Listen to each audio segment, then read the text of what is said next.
आज हमें मार्केट में फिर से एक बड़ा फॉल देखने को मिला। अभी तक तो इन्वेस्टर स्ट्रांगली होल्ड कर रहे थे और अपने कन्विक्शन पे भी विश्वास कर रहे थे, पर आज जैसे ही मार्केट में फॉल वापस से हुआ और एक्सटेंड होने लगा और मार्केट में ऐसा लगने लगा कि 24,000 का लेवल भी मार्केट डिफेंड नहीं कर पाएगा, काफी सारे लोगों ने डर के अपने माल काटे। आज का ये वीडियो आपके लिए काफी इंपॉर्टेंट होगा, काफी इंपॉर्टेंट पर्सपेक्टिव्स में हम बात करेंगे। सबसे पहले समझ लेते हैं कि अभी के फॉल का कारण क्या है। दो मेन कारण है। सबसे पहले बोला जा रहा है कि भैया इंडियन मार्केट की वैल्यूएशन थोड़ी ज्यादा है। इसके ऊपर तो हम भी कई बार बात कर चुके हैं कि स्पेसिफिकली स्मॉल कैप और मिड कैप में थोड़ा सा स्ट्रेच आउट हो रखा है मामला, और उस सेगमेंट में कभी भी मार्केट में अंडर परफॉर्मेंस आए, बिकॉज आप अगर पिछले 3 साल के स्मॉल कैप और मिड कैप के रिटर्न्स देखोगे 30% के ऊपर के, और रियलिस्टिकली आने वाले 3 सालों में सेम टाइप के रिटर्न मिलना ऑलमोस्ट नेक्स्ट टू इम्पॉसिबल है अगर हम पास्ट को बेसिस मानते हुए स्टडी करें तो ये पहला पॉइंट हो गया। सेकेंड, ये बात करी जा रही है कि भैया एफआईआईज रेगुलरली माल बेच रहे हैं। अभी मार्केट में एफआईआईज ने ऑलरेडी 1 लाख करोड़ का माल बेचा है। ये इतना माल तो उन्होंने कोविड के समय भी नहीं बेचा था, उससे ज्यादा बेचा है। ऑल्दो इस समय रिटेल इन्वेस्टर्स काफी इन्वेस्ट कर रहे हैं, जिसकी वजह से 1 लाख करोड़ का माल बिकने के बावजूद भी निफ्टी या फिर मेनलाइन इंडेक्स सिर्फ 8% के आसपास डाउन है, वरना 4 साल पुराना समय होता तो मार्केट अभी 30% आपको डाउन मिलना चाहिए था। तो एफआईआईज माल बेच रहे हैं, ये दिक्कत आ रही है। कोविड के जितना नहीं, कोविड से ज्यादा बेच चुके हैं, तो इसलिए काफी लोग ये प्रेडिक्ट कर रहे हैं कि भैया मार्केट ऑलरेडी अच्छी वैल्यूएशन पे है, रिच वैल्यूएशन डिमांड कर रहा है और कोविड से ज्यादा माल एफआईआईज बेच रहे हैं, तब तो मार्केट अब खत्म होना चाहिए। अब इसके पीछे का लॉजिक समझते हैं कि एफआईआईज माल क्यों बेच रहे हैं। एक कारण जो दिया जा रहा है वो ये कि पैसा जा रहा है चाइना में, जो मुझे पर्सनली नहीं लगता। ऐसा मैं इसलिए कह रहा हूं क्योंकि अगर चाइना में मार्केट में पैसा जाएगा तो चाइना में कोई इमीडिएट परफॉर्मेंस होनी चाहिए। पिछले 1 महीने में चाइना के मार्केट ने भी कोई परफॉर्म नहीं किया है, तो ये कंसेंसस कि भैया पैसा चाइना में जा रहा है इसलिए इंडियन मार्केट से निकल रहा है, नहीं समझ आता। मोर देन दैट, अगर हम पास्ट को स्टडी करें ना, अगर पैसा सिस्टमैटिकली एलोकेट हो रहा है, यूजुअली जो एक इंटरनेशनल इन्वेस्टर होता है, एफआई होता है, वो ये नहीं देखता कि भैया मेरे को बस इंडिया को सेल करना है और सिर्फ चाइना को बाय करना है। ऐसे कॉल्स वहां पे बहुत कम दिए जाते हैं। अगर वहां पे एलोकेशन आता है सिस्टमैटिकली चाइना में, तो बाय डिफॉल्ट एलोकेशन इंडिया में भी बढ़ेगा। तो चाइना में एलोकेशन जाना तो लॉजिकली देखा जाए तो इंडिया के लिए बेटर है। मोर देन दैट, अभी यूएस इलेक्शन में ये एक्सपेक्टेशंस हो रही है ट्रंप जीत जाएगा।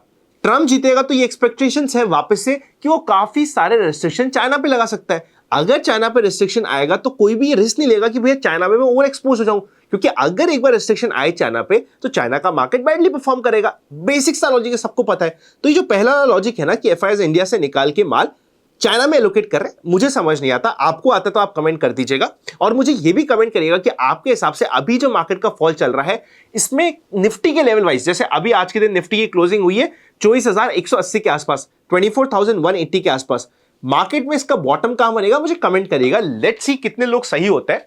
पर ये वाला रूल कि भैया चाइना में जा रहा है पैसा नहीं समझ आता, तो फिर क्या ट्रिगर है सोचिए। आज मैं आपके साथ डिस्कशन करने के मूड में हूं कि आप खुद सोचिए कि अब और क्या ट्रिगर हो सकता है। क्या ट्रिगर ऐसा हो सकता है कि भैया यूएस का इलेक्शन आ रहा है, एक बड़ा इवेंट है, उलटफेर होने की और काफी ड्रामा होने की एक्सपेक्टेशंस है। अगर ये बड़ा इवेंट है जिसकी वजह से मार्केट में, हमें क्या लगता है, देखो जब भी कोई इंडिया में बड़ा इवेंट आता है अपन क्या कहते हैं, यार देख अपने को प्रॉफिट तो अच्छा हो ही रहा है, प्रॉफिट होने से पहले चल थोड़ा प्रॉफिट बुक कर लेते हैं, इवेंट के बाद वापस से सिस्टमैटिकली एलोकेट कर देंगे। ये एक, हाँ मैं भी एक्सपेक्ट कर रहा हूं कि ये कारण हो सकता है कि एफआईआई सोच रहा है कि यार अभी एक बड़ा मार्केट में इवेंट है कि हमारे इलेक्शन होने वाले हैं, उसके बाद उलटफेर हो जाए या कुछ ऊपर नीचे हो जाए तो इमीडिएटली उसके बाद मार्केट में वापस हम एलोकेट कर देंगे। पर एक बार हमें रुकना चाहिए। अगर ये रीजन है तो आपका आगे मार्केट प्ले कैसे होगा मैं आपको बताने की कोशिश करता हूं। जब इलेक्शन हो जाएगा और प्रोबेबल रिजल्ट की एक्सपेक्टेशंस हो जाएगी, रिजल्ट आने से पहले ही मार्केट सपोजिट अपना एक बॉटम बना के ऊपर की रैली चलना स्टार्ट हो जाएगा, और जब तक रिजल्ट की क्लैरिटी आएगी, जहां पे मार्केट का प्रोबेबल बॉटम बनेगा, वहां से 5-7%, इवन हो सकता है 10% मार्केट आपको ऊपर ही मिले, क्योंकि कंफर्टेबल लेवल और कंफर्टेबल न्यूज मार्केट एक साथ नहीं देगा। या तो आपके सामने न्यूज में कंफ्यूजन होगा कि भैया यूएस इलेक्शन में क्या होगा, एक बड़ा इवेंट है, कंफ्यूजन है, इसलिए मार्केट में आपको करेक्शन मिल रहा है। एफआईआईज भी वहां पे माल बेच रहे, थोड़ा सा माल कलेक्ट कर रहे हैं, सोच रहे कि चल हम थोड़ा प्रॉफिट बुक करके कैश ले लेते हैं, तो आपको यहां पे प्राइजेस तो अच्छे दिख रहे हैं मार्केट में कि भैया मार्केट में करेक्शन हो गया, ऊपर से एक अच्छा 8-9%, 10% करेक्शन हो गया, प्राइसेस अच्छे, पर न्यूज में थोड़ा सा डर लग रहा है। जब ये न्यूज का डर खत्म हो जाएगा तो फिर प्राइस अच्छे नहीं मिलेंगे, दोनों में से एक होगा। और अगर न्यूज का डर खत्म होने के बाद भी प्राइस अच्छे मिल रहे हैं, मतलब यहां पे एक बड़ी वॉर की सिचुएशन हो गई है, कोई बड़ी बैड न्यूज आ गई है, कुछ तो लफड़ा हो चुका है, वरना good news and good price आपको कभी नहीं मिलेगा। इस लॉजिक को बिठा दीजिए। आई होप अभी तक आपके पॉइंट क्लियर होंगे। अब हम एक एक पर्सपेक्टिव से बात करते हैं। सबसे पहले मैं पोजिशनल ट्रेडिंग इन्वेस्टर्स के पर्सपेक्टिव से बात करता हूं। यहां पे आप निफ्टी का चार्ट देख लीजिएगा, जिस तरीके से यहां पे चार्ट बना हुआ है, पोजिशनल इन्वेस्टिंग में मैं पर्सनली यहां पे अभी जिस तरीके का चार्ट बना है, मार्केट 50 डे मूविंग एवरेज के नीचे है, पोजिशनल इन्वेस्टिंग में नहीं कर सकता। सेकंड बात करते हैं स्विंग ट्रेडिंग की। हां, स्विंग ट्रेडिंग की अपॉर्चुनिटीज मिलती जाएगी, स्टॉक स्पेसिफिक अपॉर्चुनिटी मिलना तो ऑलरेडी स्टार्ट हो गया है, तो आपको स्टॉक स्पेसिफिक जाके स्विंग ट्रेडिंग में प्रॉपर स्टॉप लॉस लगा के आपको वहां पे मौके ढूंढने पड़ेंगे। ये आपके लिए हो गया है। ऑप्शंस के लिए क्या, ऑप्शन अगर बायर हो, मैं अभी आपको याद दिलाता हूं, मैंने अभी ना रिसेंटली एक वीडियो बनाया था लास्ट वीक, जब मार्केट बिल्कुल एक रेंज में फंसा हुआ था ना, और सब लोग कह रहे थे भैया क्या हो रहा है अनंत, ये तो कुछ हो ही नहीं रहा, हम तो ऑप्शन बायर है, कुछ नहीं हो रहा, मार्केट में मूव नहीं आ रहा।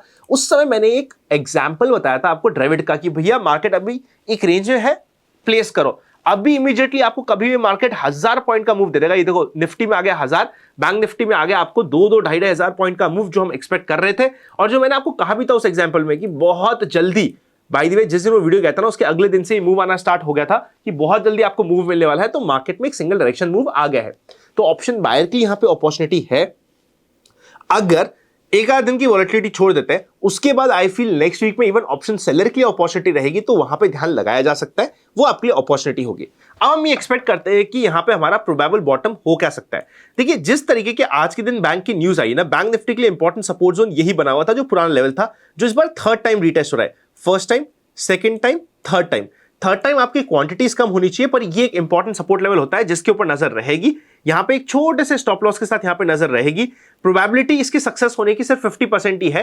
50% ये भी प्रोबेबिलिटी है कि ये अंडर ब्रेक होके नीचे के लेवल से रीटेस्ट करेगा, पर 50% प्रोबेबिलिटी की यहां से बाउंस बैक दे देगा। ऑल्सो आपको 300-400 पॉइंट्स का बाउंस बैक तो इसने ऑलरेडी दे दिया। बस यही स्विंग की अपॉर्चुनिटी है जिसके ऊपर हम ध्यान लगा सकते हैं। निफ्टी में इन दिस सेम वे 24,000 पे अच्छी खासी पुट राइटिंग हो रखी है, तो इमीडिएटली 24,000 का लेवल सपोर्ट पे रहेगा। पर अगर लोगों को ड्रामा करना हुआ और लोगों को फंसाना हुआ, तो झटके से नेक्स्ट वीक में आपका अगर ये 24,000 का लेवल टूटता है, तो आप समझ लीजिएगा ये पूरा महीना आपको परेशान करके नीचे के लेवल्स लगा के फिर कहीं पे मार्केट एक प्रोबेबल बॉटम बनाने की कोशिश करेगा। और बॉटम फिर हम प्रीएम्प्ट नहीं करेंगे, जनरल मार्केट ट्रेंड की सीरीज के ऊपर छोड़ देंगे। जैसा जनरल मार्केट ट्रेंड की सीरीज कहेगा, फ्री सीरीज अवेलेबल है आपकी रेफरेंस लिए, उसका लिंक मैं ऊपर आई बटन में भी लगा दूंगा। यूट्यूब पे हमने फ्री अवेलेबल करवा रखी है, आपको जाके चेकआउट करो, वहां से आपको काफी मदद मिलने वाली है। तो ऑल इन ऑल, इससे पहले कि हम आगे जाए और कुछ आईपीओ की भी बात करें, अगर आपके पास डीमैट अकाउंट नहीं, डिस्क्रिप्शन में लिंक है। म्यूचुअल फंड इन्वेस्टर्स हो, अगर ऐसे मार्केट में आप मौका ढूंढ के टॉपअप धीरे धीरे नहीं मानते, तो फिर क्या कर रहे हो सर। डिफिकल्ट समय पे मौके मारने इंपॉर्टेंट होते हैं। कब मौका आएगा, अगर देखिए आप अगर हमारी डिस्ट्रीब्यूशन सर्विस के साथ जुड़े हुए हैं, तो हम वहां पे आपको थोड़ी बहुत मदद करने की कोशिश करेंगे, आपको बताएंगे कहां पे कैसे क्या कर सकते हैं, कुछ गाइड करने की कोशिश करेंगे, डिस्ट्रीब्यूशन से रिलेटेड आपको कुछ हेल्प करने की कोशिश करेंगे, इवन ट्रांजेक्शन इनिशिएट करने में आपकी हेल्प करने की कोशिश करेंगे। आप चाहते हैं हमारी टीम आपसे हेल्प करें, तो डिस्क्रिप्शन में आपको एक फॉर्म मिल जाएगा, उसको भर दीजिएगा, हमारी टीम आपसे कनेक्ट कर लेगी।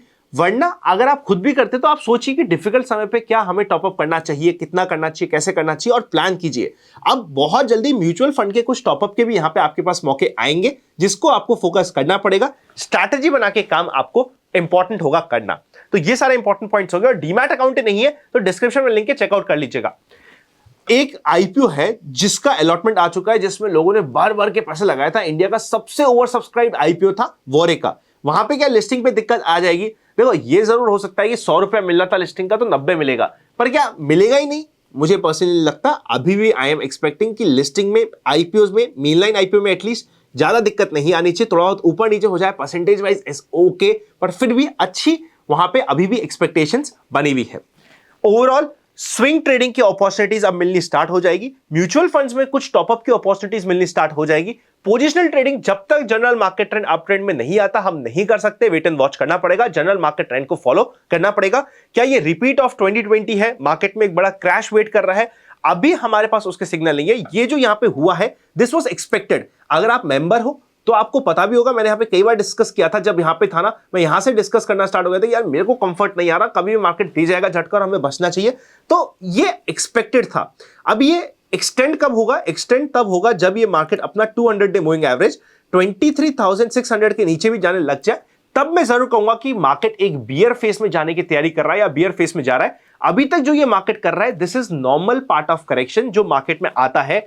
इस साल भी आया और अगले साल भी आएगा। ये जो 10% वाला करेक्शन है, मार्केट हर साल देता है। पिछले 25 साल में सिर्फ 3 साल नहीं दिया, उसके अलावा हर साल में दिया है। तो ये जो अभी चल रहा है मार्केट में, ये नॉर्मल करेक्शन चल रहा है, and it is good healthy correction which is going on. पर क्या मार्केट इमीडिएटली बॉटम निकाल के निकलेगा या फिर थोड़ा टाइम स्पेंड करेगा, इसमें अभी प्रोबेबिलिटी थोड़ा टाइम स्पेंड करने की है, क्योंकि अभी तक मार्केट अपनी स्ट्रेंथ शो नहीं कर रहा। पर अगर नीचे जाने की स्पीड बढ़ती है तो प्रोबेबली वहां पे टाइम स्पेंड ज्यादा नहीं होगा, आपका टाइम में बच जाएगा और आप बच जाओगे मार्केट में परेशान होने से। काफी कुछ डिस्कस कर लिया है, अच्छा लगे लाइक कर दीजिएगा। Happy learning and I will see you very soon.